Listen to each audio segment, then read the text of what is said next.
తప్పు చేసావా ఉప్పు చేసావా నీకు ఎక్స్ప్లెనేషన్ క్లారిఫికేషన్ నీ టైం అయిపోయింది. ఓకేనా? స్వతంత్రంగా రిజైన్ ఇచ్చేసి భవిష్యత్తులో అందరితో కలిసి ఉండి నీకేదో అవకాశం చూస్తాం.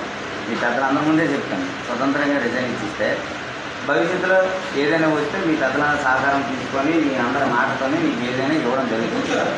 లేదు నాకు ఇలా వద్దండి భుజంగా ఆ కంప్లైంట్ను ఎంక్వైరీ చేపెట్టండి అంటే రేపు నుంచి ప్రాసెస్లోకి వెళ్ళిపోతాం. ఈ రెండింటికి ఎస్ అనగానే నువ్వు చెప్పాలి. మిగతా ఏ దానికి నీ సమాధానం చెప్పే ఛాన్స్ లేదు. ఒకటి సొంతంగా రాజీనామా చేస్తావా, రెండోది ఎంక్వైరీ చేయించాలా.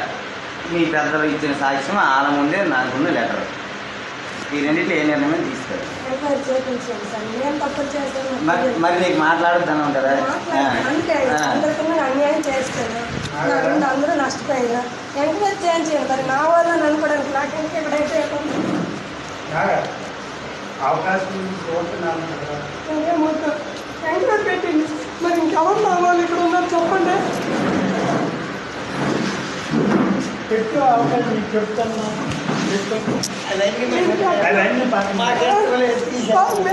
అందుకే ఎంక్వైరీ పెట్టి తీసుకున్నాను సార్. అందుకే సార్ ఇంతవరకు నా వాళ్ళు అనుకున్నాను సార్. వీళ్ళందరూ నా వాళ్ళు అనుకుని చేశాను నేను. నా వాళ్ళు నీ వాళ్ళు అయితే నచ్చినట్టు డబ్బు తినేద్దమ్మా. నా వాళ్ళు నీ వాళ్ళు అందుకే నేను అక్కడ తీసుకెళ్ళి ఎంక్వైరీ చేసియండి, ఎంక్వైరీ పెట్టియండి సార్. నేనేం తప్పు చేయలేదు. నా ఎంతకు నేను రిజైన్ చేయడానికి నాకు తెలిస్తే నాకు ఇదే ఆధారము. ఊర్లో ఉండి నేను ఇంకేటి పని చేసుకోలేను. ఏ ఒక్కరికప్పుడు ఏ అన్యాయం చేశాననేది అది ఆ రామ మందిరం మీద ఆ నలుగురు సమక్షంలో ఎంక్వైరీకి వచ్చిన వాళ్ళ మీద చెప్పినివ్వండి సార్.